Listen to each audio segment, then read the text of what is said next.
बादशाह अकबर कामकाज के अलावा भी कई चीजों के बारे में बीरबल से बातचीत किया करते थे।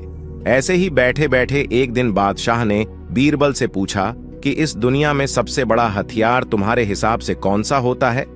इस बात के जवाब में बीरबल ने कहा कि संसार में आत्मविश्वास से बड़ा हथियार कुछ और नहीं हो सकता है। यह बात अकबर के समझ में नहीं आई, लेकिन फिर भी उन्होंने कुछ नहीं कहा।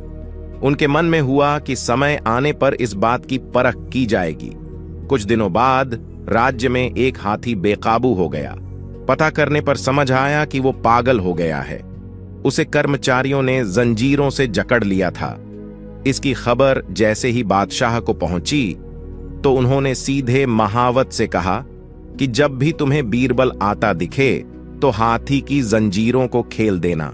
यह सुनकर महावत हैरान हो गया, लेकिन बादशाह का आदेश था, इसलिए सिर झुकाकर चला गया। अब अकबर ने बीरबल को महावत के पास जाने के लिए कहा। महावत ने भी बादशाह के आदेश का पालन करते हुए बीरबल को आते देख हाथी को जंजीरों से मुक्त कर दिया।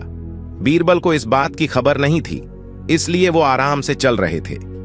तभी उनकी नजर चिंघाड़ते हुए हाथी पर पड़ी। जैसे ही उन्होंने देखा कि हाथी उनकी ही तरफ आ रहा है, वो कुछ समझ नहीं पाए। कुछ ही देर में उनके दिमाग में हुआ कि बादशाह ने मेरी आत्मविश्वास वाली बात को परखने के लिए ही इस हाथी को मेरे पीछे छोड़ने का आदेश दिया होगा। अब बीरबल इधर उधर भागने की सोच रहे थे, लेकिन ऐसा कुछ हो नहीं पाया। सामने से हाथी आ रहा था और अगल बगल में भागकर जाने की जगह नहीं थी। इतने में हाथी बीरबल के काफी करीब पहुंच गया। तभी बीरबल ने सामने एक कुत्ते को देखा और उसे टांगों से पकड़कर हाथी की तरफ फेंक दिया।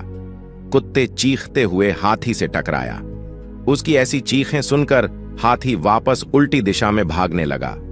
कुछ ही देर में इस बारे में बादशाह अकबर को पता चला।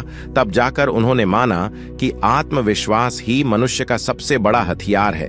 कहानी से सीख, हर किसी की बात पर यूं ही भरोसा नहीं कर लेना चाहिए। बात की जांच और परख करना जरूरी है। दूसरी सीख यह है कि इंसान समय से पहले उम्मीद न छोड़े तो परेशानी से बाहर निकला जा सकता है। यदि आपको मेरा वीडियो पसंद आ रहा है तो लाइक, शेयर और सब्सक्राइब करना न भूलें।